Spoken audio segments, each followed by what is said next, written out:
नमस्कार, आप देख रहे हैं दूरदर्शन किसान कार्यक्रम कृषि दर्शन में आप सभी का स्वागत है। मैं हूं आपके साथ ज्योत्सना टंडन।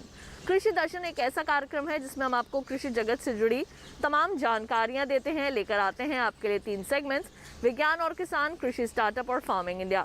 इन तीनों ही सेगमेंट्स में होती हैं कुछ ऐसी खास जानकारियां जो कि आपके लिए लाभकारी साबित हो सकती हैं।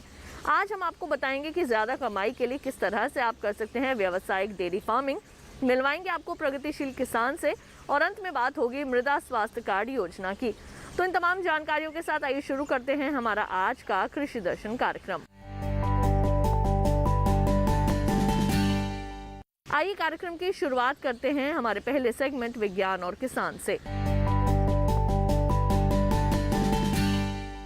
पशुपालन खेती से जुड़े सबसे सही और सबसे अच्छे व्यवसायों में से एक है और अगर आप पशुपालन कर रहे हैं तो जाहिर सी बात है, अगर आप डेयरी फार्मिंग के अंदर अपना हाथ आगे बढ़ाते हैं तो निश्चित तौर पर सफलता हासिल कर सकते हैं और साथ ही साथ ज़्यादा से ज़्यादा कमाई भी कर सकते हैं। हमारी जो वर्तमान सरकार है वो भी व्यावसायिक डेयरी फार्मिंग को आगे बढ़ाने के लिए कई तरह की योजनाएं लेकर आ रही है, प्रयासरत है, इसलिए जिससे कि आप अच्छी तरह से डेयरी फार्मिंग कर सकें, डेयरी व्यवसाय कर सकें और अपनी आमदनी में इजाफा कर सकें। तो किस तरह से आप कर सकते हैं व्यावसायिक डेयरी फार्मिंग, आइए जानते हैं कार्यक्रम के पहले भाग में। पशुपालन ग्रामीण जीवन का जाना पहचाना कारोबार है। खेतीबाड़ी के साथ साथ अगर कोई और काम सबसे आसानी से किया जा सकता है तो वो पशुपालन ही है। किसानों को इससे कई तरह के फायदे हैं। एक तो परिवार के लिए शुद्ध और पौष्टिक दूध मिल जाता है और दूसरे अतिरिक्त आय भी हो जाती है। किसानों को पशुपालन के लिए अलग से बहुत ज्यादा करने की जरूरत नहीं होती। पशुओं के लिए चारा वगैरह का इंतजाम खेतों से हो जाता है, जबकि पशुओं के गोबर से फसलों को बेहतरीन खाद मिल जाती है।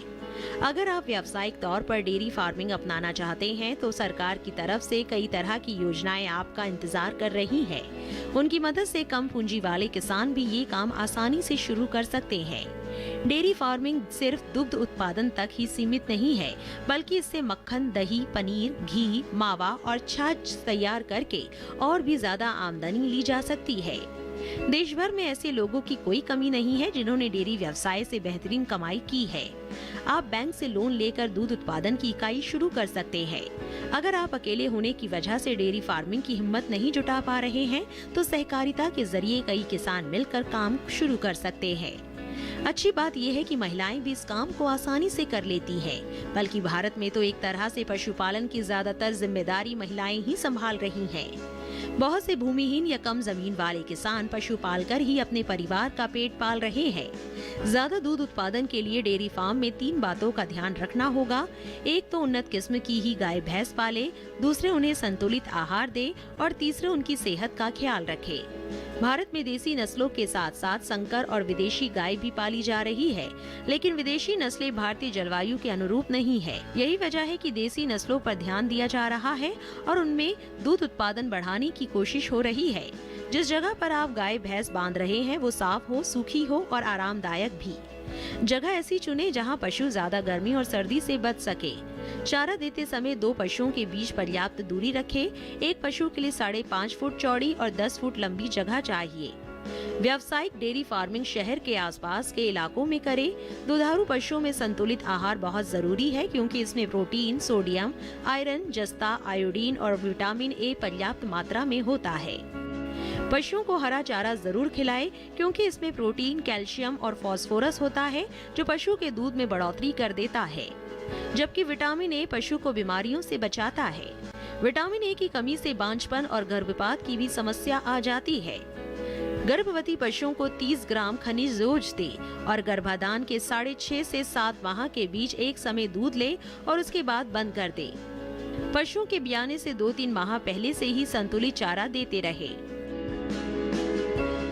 तो अभी आपने देखा सेगमेंट विज्ञान और किसान। इसके साथ ही कार्यक्रम कृषि दर्शन में वक्त हो चला है एक छोटे से ब्रेक का। जल्द लौटेंगे वापस लेकर प्रगतिशील किसान की कामयाबी की कहानी। देखते रहिए दूरदर्शन किसान।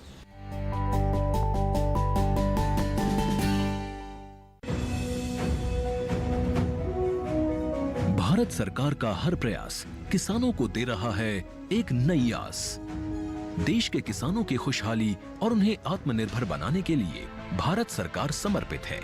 प्रधानमंत्री श्री नरेंद्र मोदी जी के नेतृत्व में कृषि क्षेत्र में किए गए निरंतर प्रयासों के फलस्वरूप देश खाद्यान्न व बागवानी के क्षेत्र में आत्मनिर्भर हो चुका है और देश में दलहन का उत्पादन भी बढ़ा है। इसी तरह भारत सरकार ने खाद्य तेलों के उत्पादन को बढ़ाने के भी अनेक प्रयास किए हैं। इसी क्रम को आगे बढ़ाते हुए माननीय प्रधानमंत्री श्री नरेंद्र मोदी जी के नेतृत्व में भारत सरकार ने दूरदर्शी निर्णय लेते हुए राष्ट्रीय खाद्य तेल मिशन ऑयल पाम की शुरुआत की है।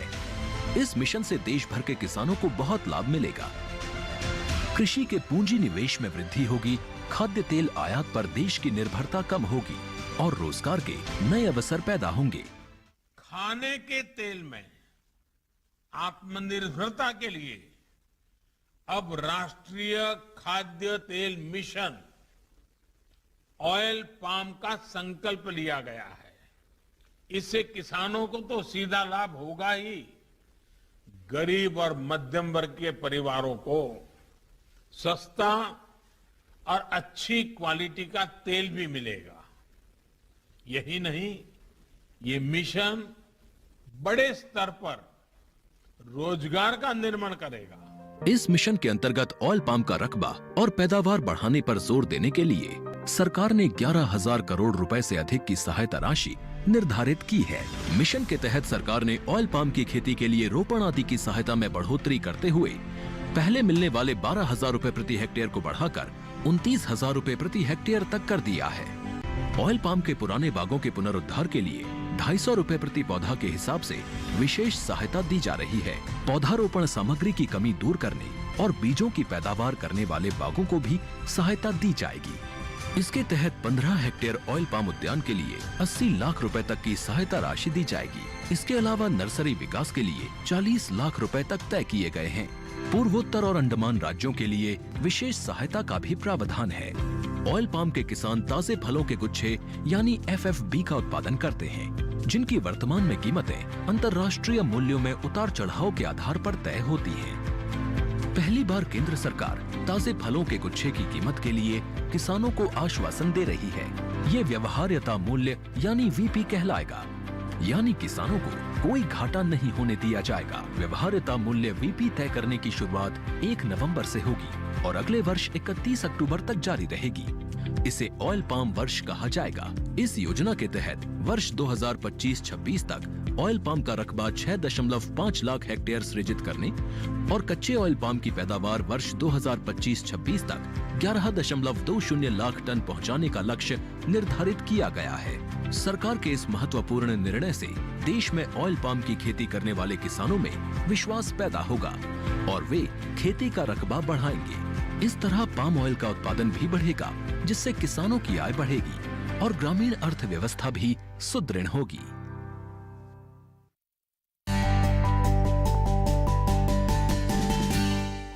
ब्रेक के बाद एक बार फिर आप सभी का स्वागत है कार्यक्रम कृषि दर्शन में। आई कार्यक्रम में बढ़ते हैं आगे और अब देखते हैं सेगमेंट कृषि स्टार्टअप। शहर की भागदौड़ भरी जिंदगी से दूर शुद्ध हवा खाने और शुद्ध भोजन के लिए अब शहर के लोग जो हैं वो धीरे धीरे गांव की ओर अपना रास्ता नाप रहे हैं और इसी को ध्यान में रखते हुए कई लोग ऐसे हैं जिन्होंने एग्रो टूरिज्म का काम भी शुरू कर दिया है।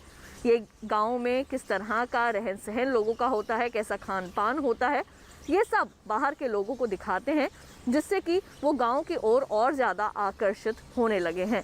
आइए आज आपकी मुलाकात करवाते हैं एक ऐसे ही प्रगतिशील किसान से जो कि एग्रो टूरिज्म यानी कि कृषि पर्यटन के क्षेत्र में काम कर रहे हैं। जिस तरह से बड़े शहरों में हवा, पानी और खाना दूषित हो रहा है, ऐसे में एग्रो टूरिज्म का कॉन्सेप्ट काफी चलन में है। एग्रो टूरिज्म यानी कृषि पर्यटन, जिसके तहत खेती किसानी से जुड़ी गतिविधियों और कृषि की प्राचीन विरासत से पर्यटकों को रूबरू कराया जाता है। आज बात एक ऐसे ही सफल किसान विनोद कुमार जियाणी की करते हैं, जिन्होंने कृषि पर्यटन में अपना योगदान दिया है और अन्य किसानों को भी कृषि पर्यटन से जुड़ने के लिए प्रेरित किया है। विनोद कुमार जियाणी कटेरा गांव पंजाब के रहने वाले एक किसान हैं। वे वर्ष 2005 से जैविक खेती से जुड़े हैं। विनोद कुमार ने अपने गांव में ही एक बड़ा फार्म विकसित किया है। इनका मानना है कि कृषि पर्यटन इंसान और प्रकृति के बीच सामंजस्य का काम करता है, जिसके तहत पर्यटकों को प्राकृतिक माहौल में फसलों और उनके उत्पादों को देखने और इस्तेमाल करने का मौका मिलता है।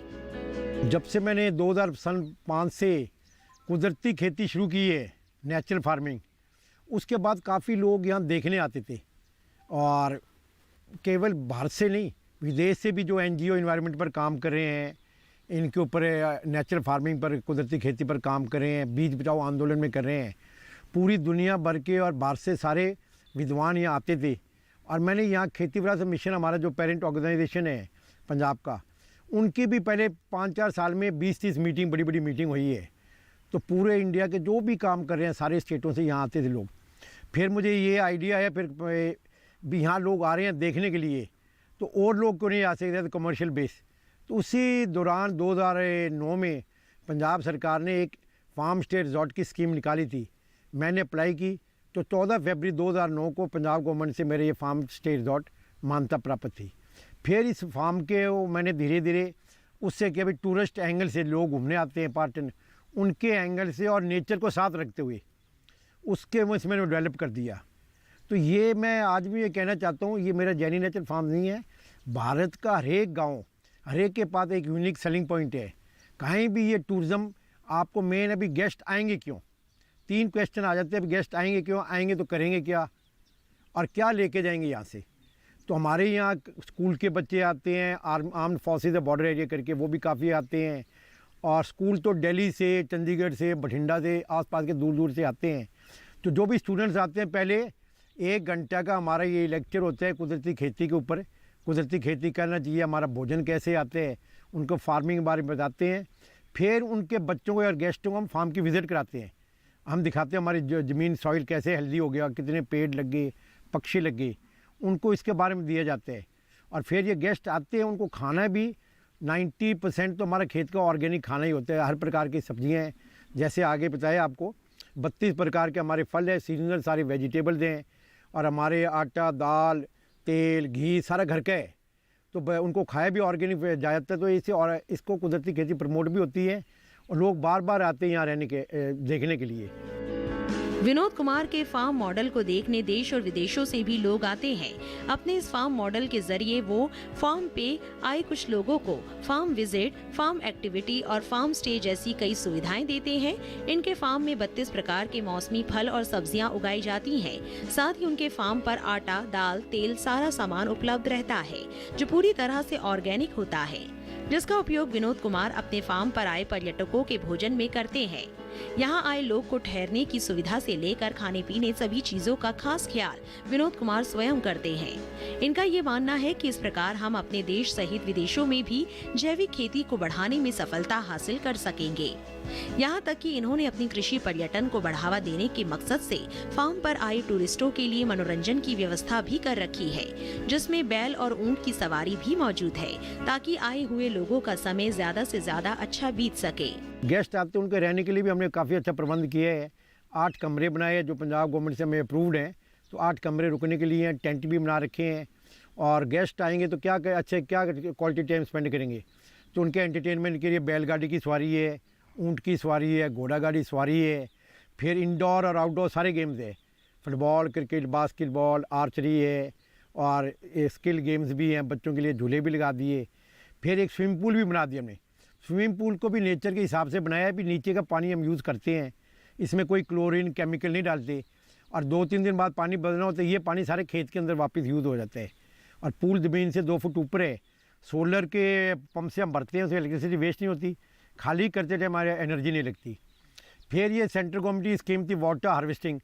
तो हमने 10 कनाल का एक बड़ा टैंक बनाया वाटर हार्वेस्टिंग के लिए। तो उसके अंदर पानी स्टोर करने के साथ साथ खेत में ड्रिप से पानी लगते हैं और साथ में उसमें बोटिंग भी कर दी। ड्यूल पर्पज़ का ये पूल बन गया। तो ऐसे हमने ये फार्म डेवलप किया है टूरिज़्म के एस्पेक्ट से। तो इसमें लोग काफ़ी खुश होते हैं। और हमारे ये लॉकडाउन से पहले 1 साल के अंदर 40,000 लोग आए थे, उसके अंदर 500 विदेशी थे। तो 40 देशों से लोग यहाँ आज तक विज़िट करने के लिए आ चुके हैं। और स्टूडेंट्स भी आए हैं फ्रांस से, स्पेन से, ताइवान से, यहाँ 5-5-10 दिन आके सीखने के लिए। तो ये बड़ा अच्छा प्रमोट कर रहे हैं हम इसको। तो इसको इस सेंटर के लिए बनाया है। तो मैं उम्मीद करता हूँ हमारे देश में बाकी हर गांव के अंदर, हर प्रांत के अंदर ऐसी स्कीम बन सकती है और कामयाब भी है। क्यों हमारे जो लोकल लोग पर ज़्यादा स्ट्रेस किया मैंने। पहले सोचते विदेशी अकेले नहीं, तो लोकल लोग कहाँ घूमने जाते हैं, तो लोकल लोग काफ़ी आते हैं। तो 80-90% तो मेरे आसपास के लोकल लोग ही हम एज ए गेस्ट घूमने के लिए टूरिस्ट बन के यहाँ आते हैं।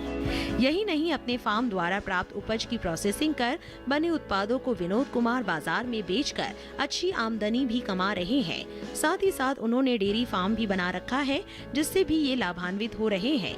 इन सभी कार्यों में जरूरत के अनुसार गांव के ही कुछ लोगों का सहयोग ले रहे हैं, जिससे इनका काम तो हो ही रहा है, साथ ही लोगों को रोजगार का अवसर भी मिला है। ऐसे में ये कहा जा सकता है कि देश में एग्रो टूरिज्म यानी कृषि पर्यटन को विकसित करने की व्यापक संभावनाएं मौजूद हैं। तो अभी आपने देखा सेगमेंट कृषि स्टार्टअप। कार्यक्रम कृषि दर्शन में वक्त हो चला है एक और छोटे से ब्रेक का। जल्द लौटेंगे वापस, लेकिन अगला सेगमेंट फार्मिंग इंडिया। कहीं मत जाइए, देखते रहिए दूरदर्शन के साथ।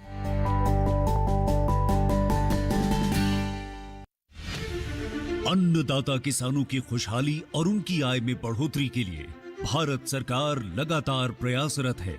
माननीय प्रधानमंत्री श्री नरेंद्र मोदी जी के दूरदर्शी नेतृत्व में पिछले 7 वर्षों में खेती को आधुनिक और किसानों को आत्मनिर्भर बनाने के लिए कई निर्णय लिए गए हैं। छोटा किसान बने देश की शान, ये हमारा सपना है। देश के 80% से ज्यादा किसान ऐसे हैं जिनके पास 2 हेक्टेयर से भी कम जमीन है। अब देश में इन्हीं छोटे किसानों को ध्यान में रखते हुए कृषि सुधार किए जा रहे हैं, निर्णय लिए जा रहे हैं। प्रधानमंत्री किसान सम्मान निधि योजना की शुरुआत 24 फरवरी 2019 को माननीय प्रधानमंत्री श्री नरेंद्र मोदी जी के द्वारा की गई थी। पीएम किसान योजना का पूरा खर्च भारत सरकार वहन करती है। इसके तहत लाभार्थी किसानों को हर साल 6,000 रुपए की सम्मान राशि 2,000 रुपए की 3 समान किस्तों में सीधे उनके बैंक खातों में हस्तांतरित की जाती है। अब तक 11 करोड़ से भी अधिक लाभार्थी किसानों के बैंक खातों में 1,58,000 करोड़ रुपए से अधिक की राशि सीधे ट्रांसफर की जा चुकी है। किस्तों की जानकारी किसानों को एसएमएस के माध्यम से दी जाती है।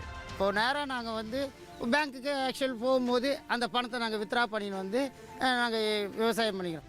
इस मदद से बुआई के पहले अब किसानों को बीज, खाद, कीटनाशक और कृषि संबंधी अन्य जरूरतों के लिए साहूकारों के आगे हाथ नहीं फैलाना पड़ता। અને એના લીધે મારે કોઈ જોડે કે સગા સંબંધી કે મિત્રો જોડે મારે ઉછીના પૈસા લેવાની જરૂર પડતી નથી અને એનાથી હું સારી એવી खेती કરી શકું છું। इस योजना से मिले लाभ तथा आवेदन की स्थिति देखने के लिए पीएम किसान पोर्टल लॉन्च किया गया है। इस पोर्टल के माध्यम से पात्र किसान अपना पंजीकरण स्वयं करने के साथ साथ अब तक मिले लाभ और अपने आवेदन की स्थिति फार्मर्स कॉर्नर से देख सकते हैं। इस योजना का लाभ पात्र किसानों को ही मिल सके, इसके लिए इस प्रक्रिया को फूल प्रूफ बनाते हुए इसे आधार और इनकम टैक्स वेरिफिकेशन के साथ साथ फिजिकल वेरिफिकेशन से भी जोड़ा गया है। इसके अलावा किसानों की सुविधाओं और जानकारी के लिए पीएम किसान मोबाइल ऐप भी विकसित किया गया है। पीएम किसान सम्मान निधि योजना का लाभ देश के सभी राज्यों और केंद्र शासित प्रदेशों के किसानों को मिल रहा है। इसे हासिल करके हमारा किसान सबल और आत्मनिर्भर हो रहा है। इस स्कीम ने हमारा भारत सरकार ने हमारा किसान के लिए बहुत बड़ा सम्मान दिया है। इसीलिए हम भारत सरकार को, प्रधानमंत्री नरेंद्र मोदी जी को हम बहुत बहुत धन्यवाद देती हूँ। आत्मनिर्भर भारत की पहचान प्रगतिशील और समर्थ किसान।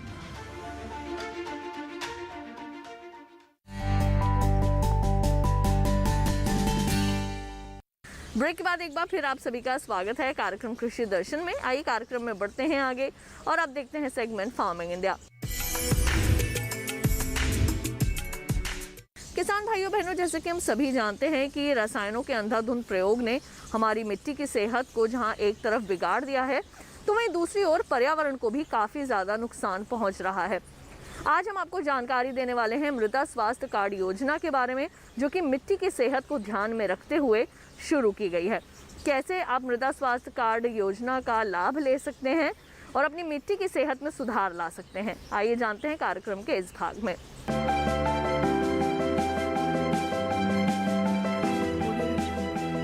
मिट्टी की कमजोर सेहत का असर फसलों की पैदावार और गुणवत्ता दोनों पर पड़ रहा है। साथ ही फसल लागत भी बढ़ती जा रही है। इसी समस्या के समाधान के लिए केंद्र सरकार ने 2015 में सॉइल हेल्थ कार्ड यानी मृदा स्वास्थ्य कार्ड योजना शुरू की थी। ये वही साल था जिसे अंतर्राष्ट्रीय मृदा वर्ष के रूप में मनाया गया। एक ऐसी योजना जो खेत की मिट्टी में कमजोरियों का भी पता लगाती है और बताती है कि मिट्टी में कौन से पोषक तत्व की कमी हो रही है। ज्यादा फसलें, उर्वरकों और कीटनाशकों का अंधाधुंध और असंतुलित इस्तेमाल मिट्टी की उपजाऊ शक्ति को लगातार कमजोर कर रहा है। जानकारी की कमी से किसान खेतों में रासायनिक उर्वरकों का इस्तेमाल कर रहे हैं, भले ही उस उर्वरक की जरूरत हो या न हो। किस खेत की मिट्टी को कौन सा तत्व चाहिए और कौन सा नहीं, ये सब जानने के लिए उसकी जांच जरूरी है। मृदा स्वास्थ्य कार्ड यही काम करता है। ये योजना पूरे देश में लागू है और मिट्टी की जांच के लिए देश भर में ही मिट्टी जांच की प्रयोगशालाएं स्थापित की गई हैं। जांच के बाद मिट्टी के गुण दोष की सूची तैयार होती है और फिर किसान को ये बताया जाता है कि उन्हें खेत में कौन सा पोषक तत्व कितनी मात्रा में डालना चाहिए। परीक्षण से ये भी पता चल जाता है कि किसान को कौन सी फसल बोनी चाहिए। अगर किसान कोई और फसल बोना चाहे तो अधिकारी फिर उस फसल के हिसाब से पोषण का सुझाव देंगे। ये योजना सभी 14 करोड़ किसानों के लिए बिल्कुल मुफ्त है। फरवरी तक के आंकड़े से पता चलता है कि 2019-20 के दौरान मध्य प्रदेश, छत्तीसगढ़, गुजरात, महाराष्ट्र, पंजाब, राजस्थान, हिमाचल प्रदेश और झारखंड के अलावा कई और राज्यों में 100 के 100% किसानों को ये योजना के तहत कवर कर लिया गया है। केरल में 90 से 95%, जबकि उत्तर प्रदेश और हरियाणा में 85 से 90% किसान इस योजना का हिस्सा हैं। अध्ययनों से पता चला है कि इस कार्ड की सलाह पर की गई खेत से लागत में 8 से 10% की बचत हुई है। इस कार्ड का एक पोर्टल बना हुआ है। किसान वहां से भी अपना कार्ड प्रिंट करवा सकते हैं। इस पोर्टल पर 21 भाषाओं में खेती के बारे में बहुत सी जानकारियां उपलब्ध हैं। किसानों के लाभ के लिए प्रशिक्षण, प्रदर्शनी और किसान मेलों का भी आयोजन किया जाता है। 2019-20 के दौरान आदर्श ग्राम विकास के नाम से एक परियोजना शुरू की गई है, जिसके तहत खेतों से मिट्टी के नमूने उठाए गए। परियोजना के तहत हर ब्लॉक से एक गांव लिया जाता है और वहां मिट्टी के नमूने जमा करके उनकी जांच होती है। इस तरह हर गांव में 1 हेक्टेयर रकबे की जमीन से नमूने लिए जाते हैं। और इसी के साथ हम उम्मीद करेंगे कि आज के कार्यक्रम में दी गई जानकारियां आप सभी के जरूर काम आएंगी। कृषि दर्शन कार्यक्रम आपका अपना कार्यक्रम है। इस कार्यक्रम के लिए अगर आप अपने कोई सुझाव देना चाहते हैं तो आप हमें पत्र लिख सकते हैं। हमारा पता है कृषि दर्शन, कमरा number 59A, CPC Doordarshan, Khelgaon, नई दिल्ली 110049। अगर आप हमें ईमेल करना चाहते हैं तो हमारा ईमेल ID है krishidarshanddd@gmail.com। कार्यक्रम को दोबारा देखने के लिए टीवी स्क्रीन पर दिखाए जा रहे QR कोड को स्कैन कीजिए या फिर दूरदर्शन किसान के YouTube चैनल पर भी आप हमारे इस कार्यक्रम को देख सकते हैं।